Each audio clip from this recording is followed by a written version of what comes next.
Olá, sejam todos muito bem-vindos. Esse é o nosso programa, o Sã Doutrina, programa da Igreja Presbiteriana de Pinheiros, o programa da IPP-TV, que oferece a você gratuitamente um curso básico de Teologia Reformada. Você é muito bem-vindo, você que já nos acompanha há bastante tempo, você já sabe como é que funciona o nosso programa, você que está chegando agora, seja muito bem-vindo. Nós temos aí uma playlist com mais de 100 programas, mais de 100 aulas, com mais de 40 minutos normalmente cada uma delas, algumas com 50 minutos, algumas com 1 hora. Então você tem bastante material, você que gosta de teologia, você que é professor de escola dominical, você que de repente é seminarista, você que gosta de estudar por conta própria, enfim, talvez esse material te ajude, te dê algum tipo de orientação, algum tipo de reforço em alguns conceitos. E eu conto com você, nós contamos com você, para que você nos acompanhe, para que você participe escrevendo alguma mensagem ali para a gente, que nós temos tentado responder, e também nos ajude na divulgação. Dito isso, então, hoje é o nosso programa de número 103, nós estamos estudando o grande tema, a grande área da teologia chamada soteriologia. Nós estamos na parte 41, nós estamos estudando como ocorre a salvação, o que as Escrituras ensinam sobre a salvação. Salvação para quê? Salvação do quê? Quem é o agente da salvação? Enfim, nós já temos alguns programas, pelo menos mais de 40 programas estudando esse assunto, e teremos aí pelo menos mais de 30 a 40 programas mais à frente, porque temos muitos subtemas para estudar sobre esse assunto tão importante. Hoje nós vamos estudar as palavras-chave para arrependimento no Novo Testamento. Mas antes, como nós sempre fazemos, nós vamos agora aqui gastar um slide basicamente para falar do nosso programa anterior. No programa anterior nós falamos sobre a relação que existe entre fé e arrependimento. Então, se você tem dúvidas sobre isso, dê uma olhada no programa anterior. Falamos também de duas palavras-chave no Antigo Testamento, nós vamos repeti-las hoje, que fala sobre, que tratam, que remetem, sinalizam para o conceito de arrependimento. Então, resumo bem rápido aqui, nós vimos que embora seja possível fazer distinção entre arrependimento e fé, e isso é possível, dá para você distinguir o que é uma coisa da outra, mas não dá para fazer separação. Não é possível separar essas duas realidades. Por quê? Porque entre elas existe uma relação íntima e inseparável entre esses dois conceitos, ok? Uma frase de John Murray que nós utilizamos no programa anterior e que ela resume, sintetiza muito ou boa parte daquilo que nós estávamos estudando, é que a fé que é para a salvação é uma fé penitente. E o arrependimento que é para a vida é um arrependimento crente. Então perceba que nessa frase nós temos aí essa proximidade que existe entre esses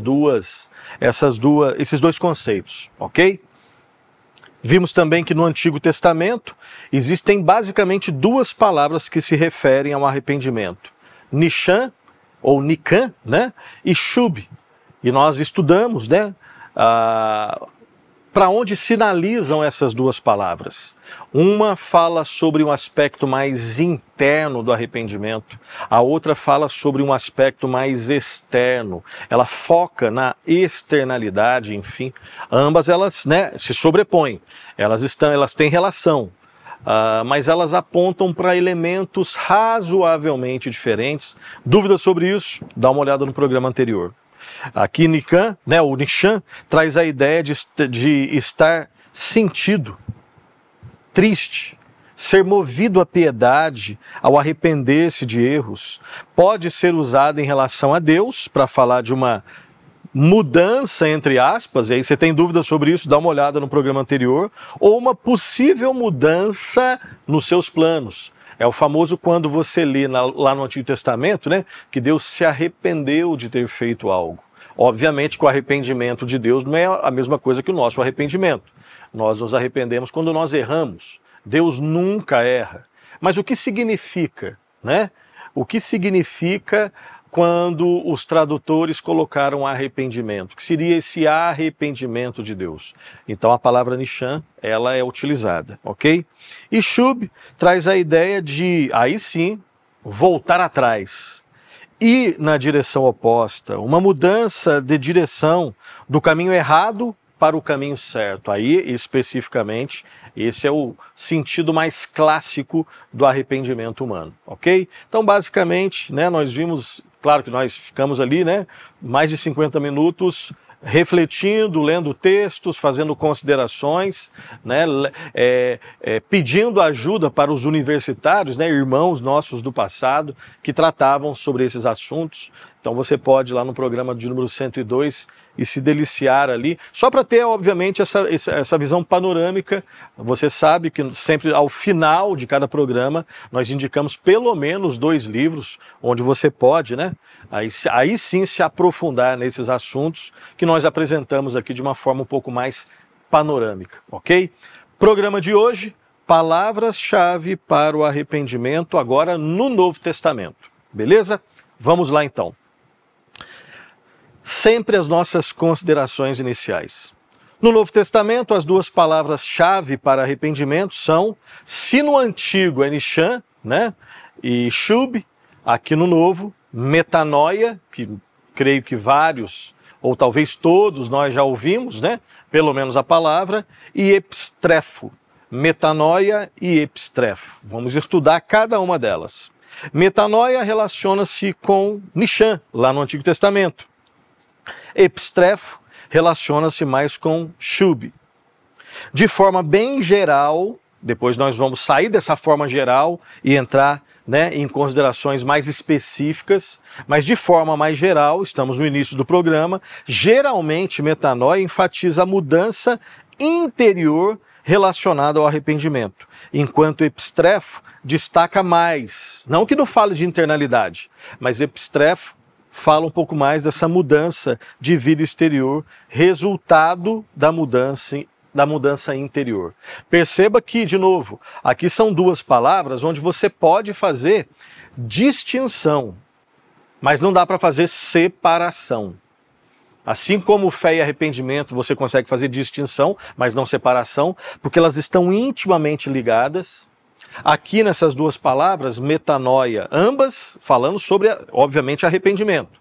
Quando aparecem essas 2 palavras lá no grego, né, elas são traduzidas nas nossas traduções que nós temos aqui em português, seja a Almeida Revista Atualizada, a Nova Almeida Atualizada, a NTLH, né, a nova tradução na linguagem de hoje, a nova versão transformadora, a NVI, enfim, elas são traduzidas por arrependimento. Elas, obviamente, possuem um núcleo em comum, mas possuem uma certa variação, uma nuance, né? Ou uma nuança, onde você tem ali algum tipo de diferenciação. Metanoia, apontando mais para o aspecto interior, que vai desembocar no exterior. E o epistrefo, a expressão epistrefo, destacando um pouco mais os efeitos daquilo que aconteceu interiormente. Então ela foca um pouco mais na questão da exterioridade, que é resultado da mudança que ocorreu interior. Ok? Voltando para lá então, vamos lá.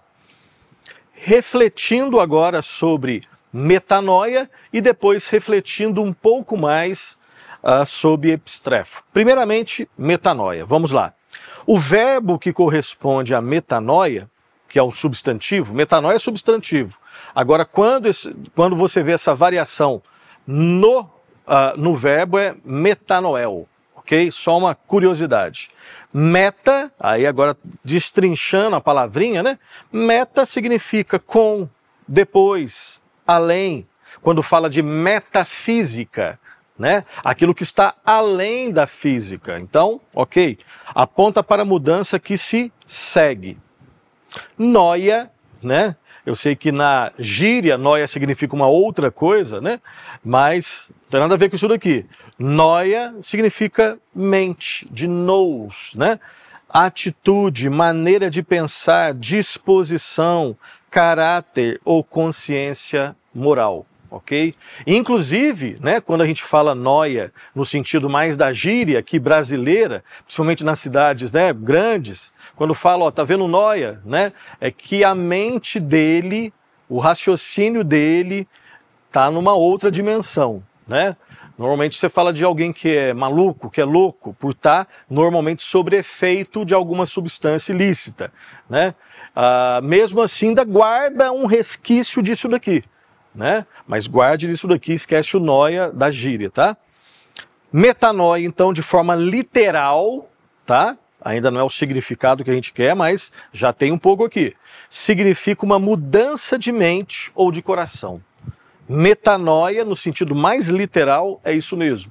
Vamos aprofundar um pouquinho. Metanoia envolve tristeza pelo pecado, mas vai além disso, ok? Metanoia envolve mudança intelectual, mas também vai além disso. Então perceba a riqueza, né? Metanoia é uma mudança de mente, a mudança de coração, né? Nós já falamos na parte dos nossos estudos de antropologia, que foram também algumas dezenas aí de programas sobre isso. Nós falamos que aquilo que existe de mais profundo na constituição humana é o que a Bíblia chama de coração, né? Não o coração na poesia, né? A sede dos afetos somente e das emoções, não o coração da biologia, né? O órgão que bombeia sangue, mas coração no sentido hebraico, no sentido bíblico, aquilo que existe de mais profundo no ser humano, o centro de comando da existência humana, né? De onde vem tudo, sobre tudo que se deve guardar, guarda o teu coração, porque é de lá que procedem as fontes da vida. Então, biblicamente, com o coração a gente sente, biblicamente, com o coração a gente pensa. Nesse caso, a mente tá tudo ali, tá? Então, metanoia, essa mudança de mente, mudança de coração, envolve tristeza, mas vai além. Envolve mudança intelectual, mas vai além. Vamos lá. Metanoia envolve mudança da pessoa toda, a sua completude, na sua inteireza e de sua visão de vida, né? Que a gente chama de cosmovisão. Significa uma mudança de pensamento, uma mudança de sentimento e uma mudança de vontade. Ou seja, ela toca nas três grandes áreas do ser humano, né? Quando fala de metanoia, nós estamos falando de uma mudança na maneira de pensar, de raciocinar, de refletir. Então existe uma mudança no aspecto intelectual. Quando fala de metanoia, também nós estamos falando de uma mudança de sentimento. Você entende as coisas de uma outra forma, você sente as coisas de uma outra forma, e agora isso te move a ter atitudes diferentes. Então você pensa diferente, você sente diferente, e agora você faz diferente. Mudança na maneira de pensar, mudança na maneira de sentir e mudança nas suas atitudes, na sua volição, ok? Se você só ficou triste, mas continua pensando da mesma forma e agindo da mesma forma, ainda não é metanoia. Se você consegue falar de uma maneira diferente, mas isso em nada toca as suas emoções, e se não te leva a ter atitudes diferentes, ainda não é metanoia. Ainda não é verdadeiro, autêntico arrependimento, segundo o que a Bíblia ensina. O arrependimento bíblico toca numa maneira diferente de pensar, que te leva a sentir as coisas de maneira diferente e a agir de uma maneira diferente. Ok? Vamos lá, continuando e agora lendo alguns textos bíblicos que tratam sobre essa questão. Mateus 4,17. Daí por diante passou Jesus a pregar e a dizer: arrependei-vos, porque está próximo o reino dos céus. Esse arrependei-vos é metanoia. Mude a forma, deve existir uma mudança no pensar, no sentir e no agir. Metanoia é uma expressão que expressa os lados negativo e positivo do arrependimento. Como assim negativo e positivo? Negativo no sentido de que algumas coisas não devem ser feitas. Positivo no sentido de que algumas coisas devem ser feitas. É nesse aspecto. Metanoia expressa mudança de mente, arrependimento, dar meia volta e conversão. Metanoia significa o afastamento das más obras e a tomada de uma nova direção marcada pelas boas obras. Olha o lado negativo e positivo aqui. Não negativo, não as más obras. Positivo, sim as boas obras. Envolve um movimento que é ensinado na Escritura no Antigo e no Novo Testamento. O despir da roupa velha e o revestir de uma nova roupa, ok? Vejamos alguns textos. Mateus 3:8. Produzi, pois, frutos dignos de arrependimento. Perceba que aqui está focando um pouco mais, está tendo um enfoque maior na questão da atitude, ok? Atos 11:18. E ouvindo eles essas coisas, apaziguaram-se e glorificaram a Deus, dizendo: logo também aos gentios foi por Deus concedido o arrependimento para a vida. Antes do arrependimento existia morte. Depois do arrependimento, agora existe vida. Perceba essa mudança drástica, essa conversão, ok? Mudança de direção. 2 Coríntios 7:10. Porque a tristeza, segundo Deus, produz arrependimento para a salvação, que a ninguém traz pesar, mas a tristeza do mundo produz morte. Dois tipos de tristeza. Nós falamos a programas anteriores, né? Da diferença entre Judas e Pedro. Judas tipificando um arrependimento não autêntico, embora ali você tivesse também lágrimas, né? E aí no caso o arrependimento para a morte, né? Um não arrependimento.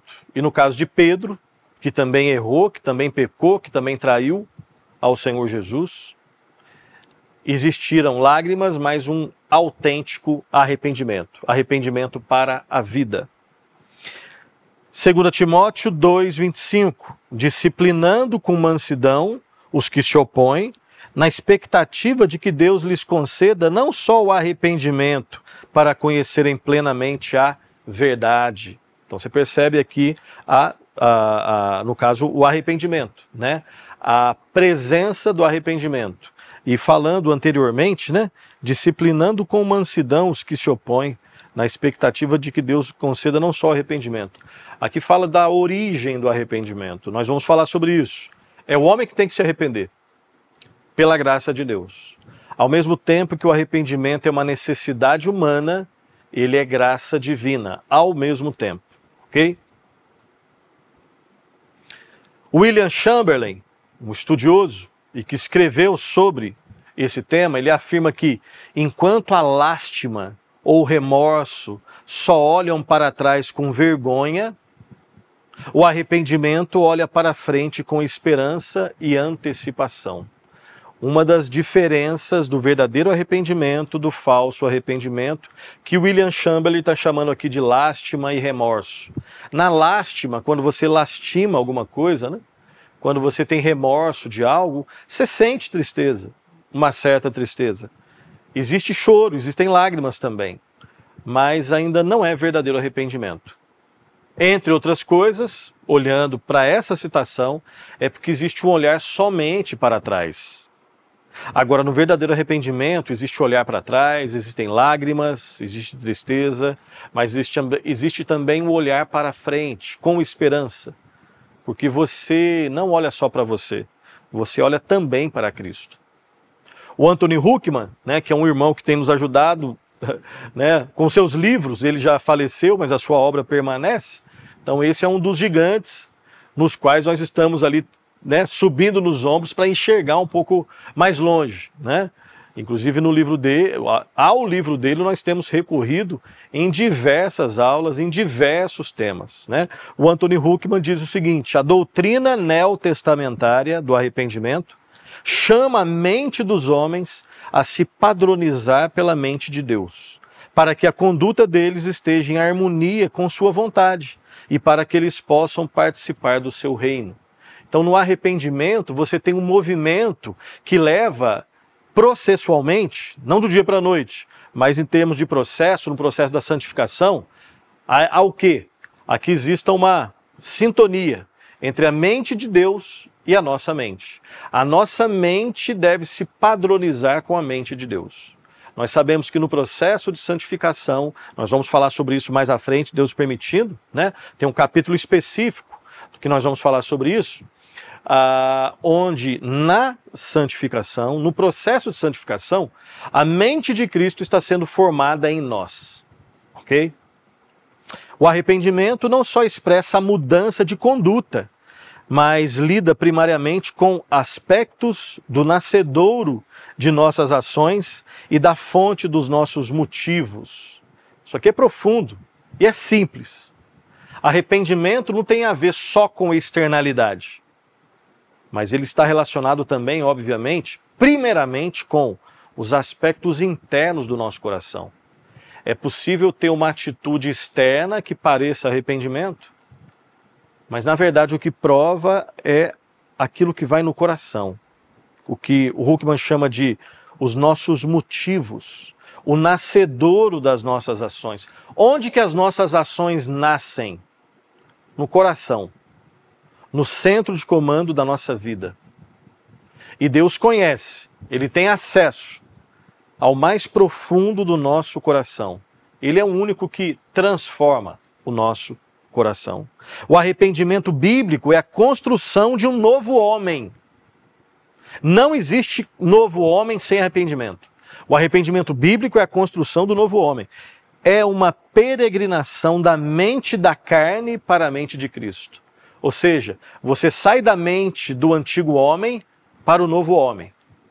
É você sair, usando a expressão, é uma peregrinação, é um caminhar da mente da carne, a antiga natureza, para a mente de Cristo.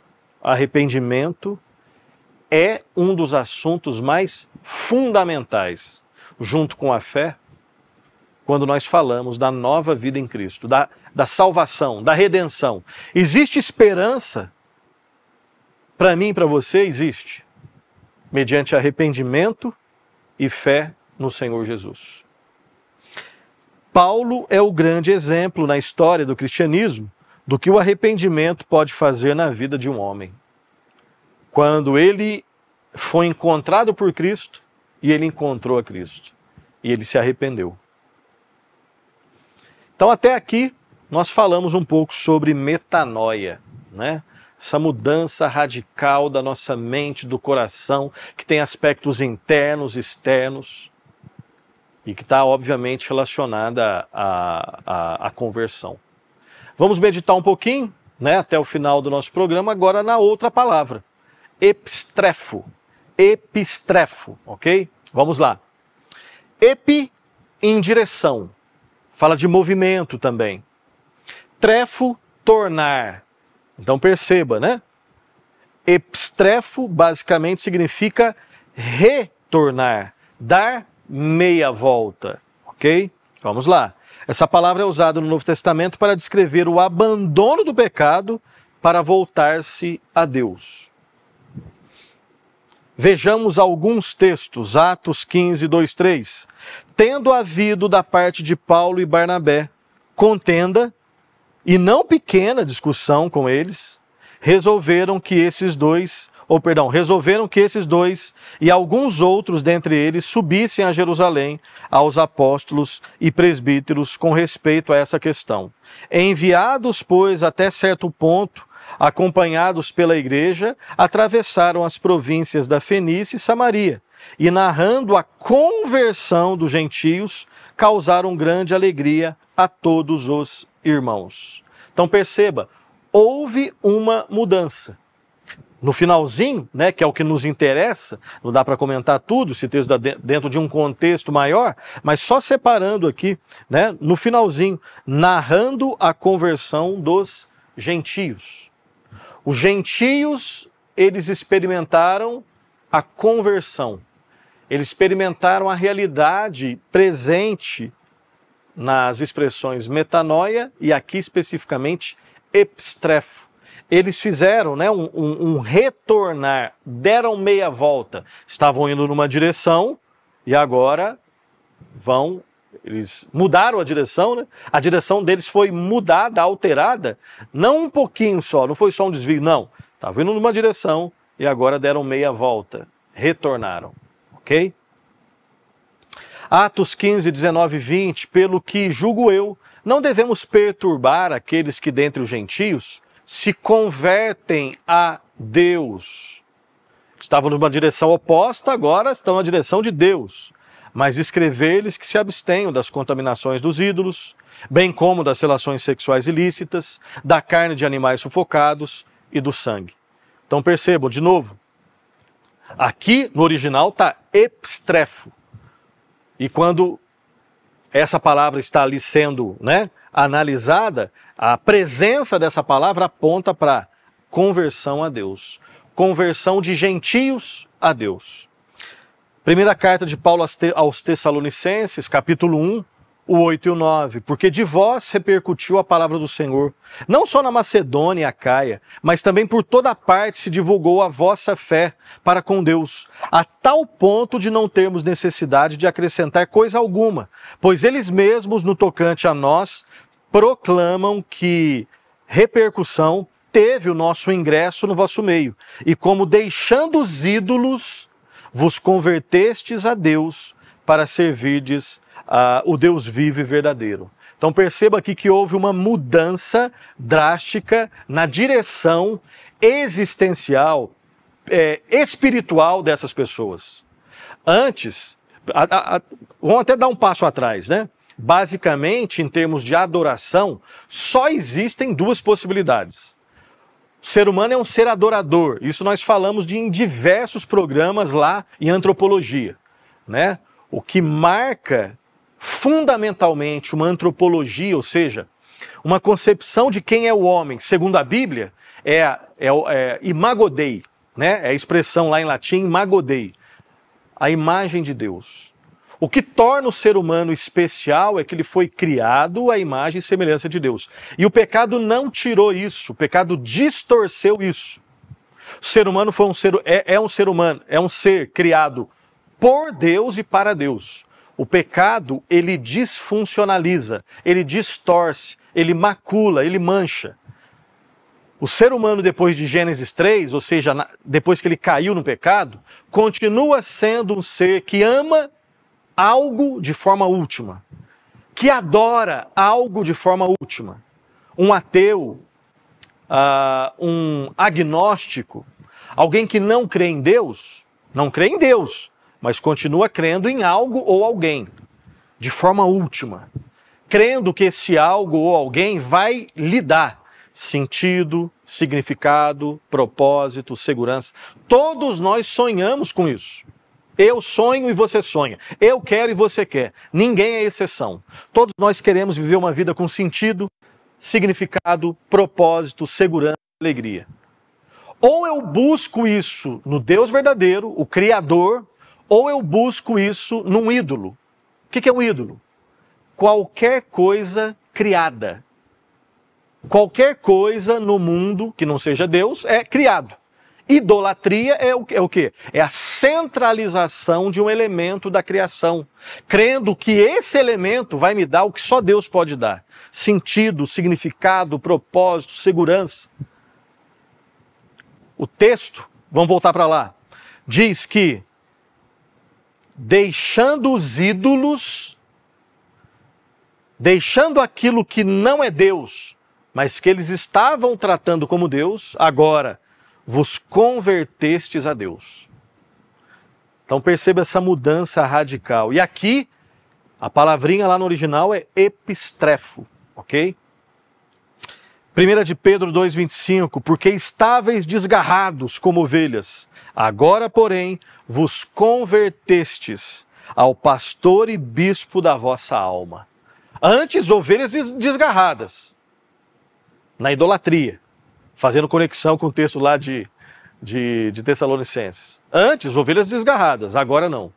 agora vos convertestes ao pastor, né? Enfim. Atos 26, 18, para lhes abrires os olhos e os converteres das trevas para a luz e da potestade de Satanás para Deus. Para quê? Qual que é o propósito? A fim de quê? A fim de que recebam eles a remissão de pecados, a herança entre os que são santificados pela fé em mim. De novo, né, os paralelos, das trevas para a luz, da potestade de Satanás para Deus agora. Essas mudanças radicais, ok? Como podemos notar, Epistrefo descreve uma mudança completa no comportamento e uma reversão no estilo de vida, uma conversão no estilo de vida. De novo, você tem um aspecto negativo e positivo, né? Negativo, coisas que você não pode fazer, coisas que você vai deixar. Positivo, coisas que você vai agregar, que vai agora colocar na sua vida. Negativamente, a palavra significa apartar-se, né? Afastar-se das perversidades e do caminho errado. Ou seja, tem um não. Não às perversidades, não ao caminho errado. Atos 3, 26. Tendo Deus ressuscitado o seu servo, enviou-o primeiramente a vós outros para vos abençoar, no sentido de que cada um se aparte, se afaste, diga não, né, das suas perversidades. Agora, Tiago 5, 19 e 20. Meus irmãos, se algum entre vós se desviar da verdade e alguém o converter, sabei que aquele que converte o pecador do seu caminho errado salvará da morte a alma dele e cobrirá multidão de pecados. Então perceba ali, né, o pecador do seu caminho errado. Estava indo no caminho errado, então ele foi ajudado por alguém para se afastar desse caminho errado. Agora, positivamente, significa, né, descreve um voltar-se para o Senhor. Tem um não às perversidades, agora tem um sim ao Senhor. Lucas 1,16, e converterá muitos dos filhos de Israel ao Senhor, seu Deus. Atos 9,35, viram-no todos os habitantes de Lida e Sarona, os quais se converteram ao Senhor. Então perceba a riqueza, né? Alguns textos deixando bem claro, né, o afastar-se de algumas realidades. E outros textos deixando bem claro o aproximar-se do Senhor. Metanoia e epistrefo, que nós estamos analisando agora, trazem essas ideias. 2 Coríntios 3, 15 e 17, mas até hoje, quando é lido Moisés, o véu está posto sobre o coração deles. Quando, porém, algum deles se converte ao Senhor, o véu lhe é tirado. Agora o Senhor é o Espírito, e onde está o Espírito do Senhor, aí há liberdade. Então, quando existe a conversão, né? Antes existia um véu que separava, na conversão existe agora esse caminho livre até o Senhor. Em alguns casos, epistrefo inclui os lados negativo e positivo, significando o abandono das coisas sem valor e o voltar-se para Deus, dos ídolos para o serviço a Deus ou das trevas para a luz. Então perceba, nós já vamos ler o texto. Em alguns, você tem textos que falam especificamente do aspecto negativo, o se afastar, o se apartar das realidades, né, pecaminosas, trevosas. Outros textos vão deixar bem claro, é o voltar-se para o Senhor. Agora tem textos que você tem as duas ideias juntas, né? Vamos dar uma olhada aqui. Atos 14, 15. Senhores, por que fazeis isto? Nós também somos homens como vós, sujeitos aos mesmos sentimentos, e vos anunciamos o Evangelho, para que destas coisas vãs, ou seja, coisas sem valor, né, vos convertais ao Deus vivo, que fez o céu, a terra, o mar e tudo que há neles. Então, no mesmo versículo, né, ou seja, anunciamos o Evangelho para que destas coisas vos convertais. Saiam dessas coisas e convertam-se ao Deus vivo. Esse é um texto que você tem as duas ideias, o não e o sim. 1 Tessalonicenses 1,9, pois eles mesmos, no tocante a nós, proclamam que repercussão teve o nosso ingresso no vosso meio. E como, deixando os ídolos, é o não, aspecto negativo, vos convertestes a Deus, para servirdes o Deus vivo e verdadeiro. Nós já lemos esse texto, né, com outro propósito, agora destacando que nesse versículo nós temos os dois elementos. O não ao errado, o não às trevas e o sim à luz, o sim a Deus. Atos 26, 18. Para lhes abrires os olhos e os converteres das trevas para a luz e da potestade de Satanás para Deus, a fim de que recebam eles remissão de pecados e herança entre os que são santificados pela fé em mim. De novo, lendo pela segunda vez o texto, só que agora destacando a presença dos dois elementos. Bora lá então, continuando. Algumas vezes o Novo Testamento usa uma dessas duas palavras para descrever o arrependimento. Em outras vezes ele usa ambas e nós vamos analisar aqui 4 momentos aqui, tá? 4 exemplos só para a gente ter uma ideia. Por exemplo, quando só tem epístrofe, né, que é uma variação da palavra grega. Atos 15, 3, nós vemos assim: enviados, pois, e até certo ponto acompanhados pela igreja, atravessaram as províncias da Fenícia e Samaria e, narrando a conversão dos gentios, causaram grande alegria a todos os irmãos. Ou seja, nesse caso, você tem somente epístrofe, tá? Que é uma variação de epistrefo, ok? Nesse caso, uma palavrinha suficiente, obviamente, para descrever a realidade, essa realidade tão fundamental do arrependimento. Você tem também um caso onde você tem só metanoia, tá? Atos 11, 18. E ouvindo eles essas coisas, apaziguaram-se e glorificaram a Deus, dizendo: logo também aos gentios foi por Deus concedido o arrependimento para a vida. Então, um caso onde você tem só uma palavra, no caso epístrofe, né? Aqui em Atos 15, 3. Um outro caso, somente metanoia, em Atos 11, 18. Então você tem somente uma palavra, né? E aqui são palavras diferentes para comunicar a mesma realidade, tá? E aí, é claro, quando a gente busca, né, se aprofundar, é só lembrar lá das informações lá do início, né? Metanoia com um aspecto um pouco mais interno em alguns pontos, epístrofe, né? Ou perdão, epistrefo, aqui epístrofe é uma variação que comunica os efeitos daquilo que está acontecendo internamente, ok? Agora você tem também, no caso Atos 3,19, onde você tem as duas palavras no mesmo versículo, ok? Epistrefo e metanoia, olha lá. Arrependei-vos, pois, e convertei-vos, para serem cancelados os vossos pecados. Então você tem primeiramente epistrefo e depois metanoia, para comunicar basicamente a mesma realidade. Obviamente, numa análise um pouco mais profunda, existe alguma nuance. Às vezes, destacando o aspecto interno, externo, às vezes destacando a causa de uma e o efeito da outra, enfim. Em um outro caso, onde você tem epistrefo e metanoia, Atos 26, 20.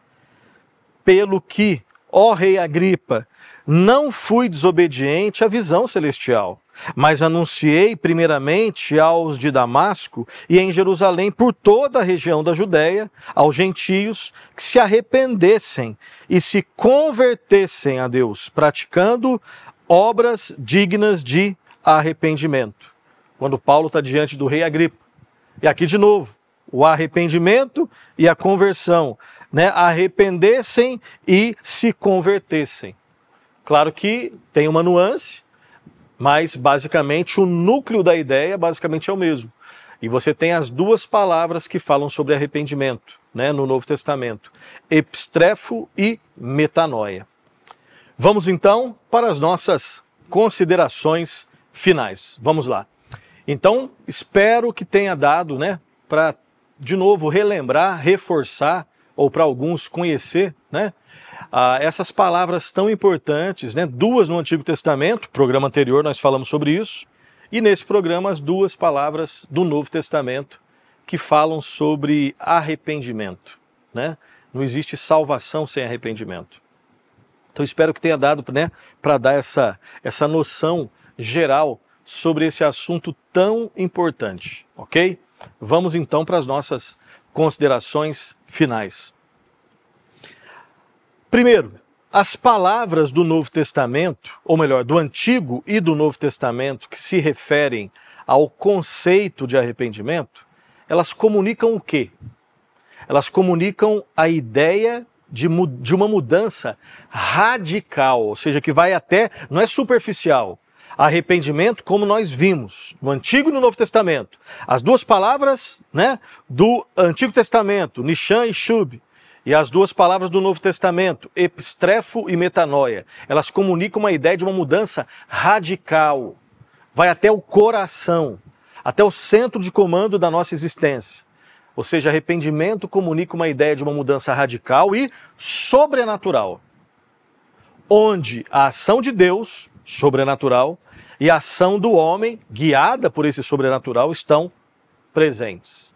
Ou seja, quando alguém se arrepende, verdadeiramente é ele que se arrepende, graças a Deus. As duas coisas ao mesmo tempo. Soberania divina, responsabilidade humana, outro assunto que nós já falamos e vamos, Deus permitindo, continuar falando nos nossos estudos. Lembremos também que o arrependimento indica uma mudança interior e exterior, ok? Aquilo que é transformado interiormente se exterioriza. E aquilo que é exterior, se for verdadeiro, baseia-se, fundamenta-se e é guiado por aquilo que está no interior, ok? O arrependimento é um tema fundamental, vital, basilar nas Escrituras. E ele é vital para a antropologia, ou seja, arrependimento é um tema fundamental, vital, para o entendimento do homem, quem é o homem, antropologia, e também para a soteriologia, ou seja, aquilo que diz respeito à salvação. O entendimento errado sobre arrependimento vai manchar as nossas ideias sobre quem é o homem, antropologia, e as nossas ideias sobre o que é a salvação, soteriologia. O entendimento correto de arrependimento, ele vai direcionar corretamente o nosso entendimento correto sobre quem é o homem, antropologia, e sobre o que é a salvação. Em que consiste a salvação, soteriologia, ok? Sem arrependimento, nunca existiu, não existe, nunca vai existir salvação e nem esperança para o homem.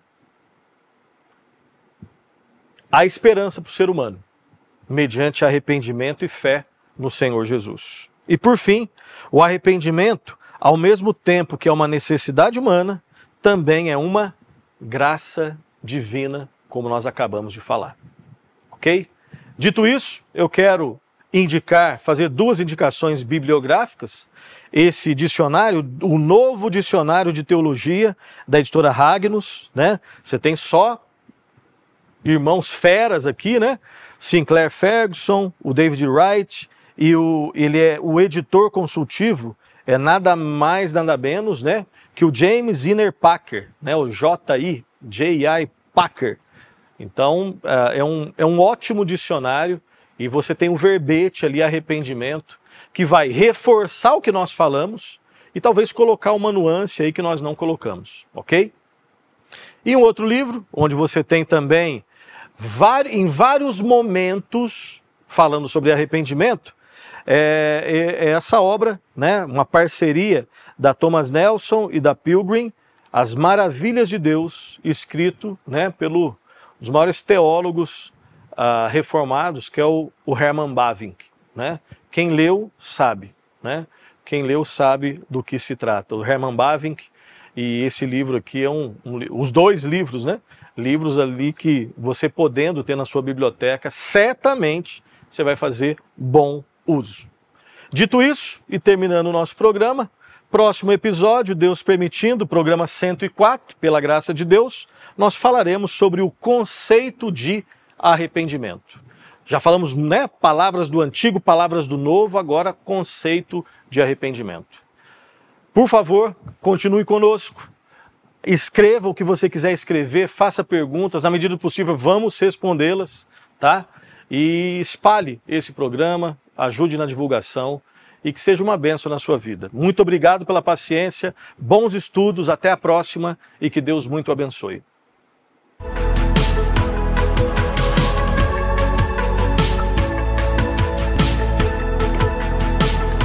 Foi!